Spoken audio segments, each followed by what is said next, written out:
மக்களவைத் தேர்தல் நெருங்கும் நிலையில் கூட்டணி கட்சிகளுடன் தொகுதி பங்கீடு பேச்சுவார்த்தையை திமுக தீவிரப்படுத்தியிருக்கிறது. நாடாளுமன்ற தேர்தலில் தொகுதி பங்கீடு தொடர்பாக திமுக, இந்திய கம்யூனிஸ்ட் கட்சிகள் இன்று பேச்சுவார்த்தை நடத்துகின்றன. நாடாளுமன்ற தேர்தலுக்கான பணிகளை தமிழக அரசியல் கட்சிகள் தொடங்கியுள்ள நிலையில், மாநிலத்தில் ஆளும் கட்சியாக உள்ள திமுக கூட்டணி கட்சிகளோடு தொகுதி பங்கீடு தொடர்பான பேச்சுவார்த்தையை நடத்தி வருகிறது.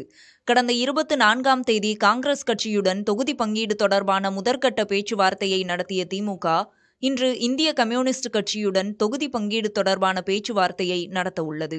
திமுக பொருளாளர் TR பாலு தலைமையிலான திமுக பேச்சுவார்த்தை குழு, இந்திய கம்யூனிஸ்ட் கட்சி பேச்சுவார்த்தை குழு இடையே அண்ணா அறிவாலயத்தில் இன்று மாலை 4 மணிக்கு பேச்சுவார்த்தை நடைபெற உள்ளது.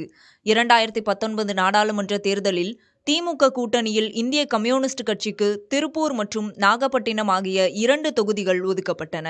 இந்நிலையில் வரும் நாடாளுமன்ற தேர்தலில் இந்திய கம்யூனிஸ்ட் கட்சி திமுக கூட்டணியில் மீண்டும் 2 தொகுதிகள் அல்லது ஒரு நாடாளுமன்ற மக்களவை தொகுதி மற்றும் ஒரு மாநிலங்களவைக்கான சீட் கேட்க திட்டமிட்டுள்ளதாக தகவல் வெளியாகியுள்ளது.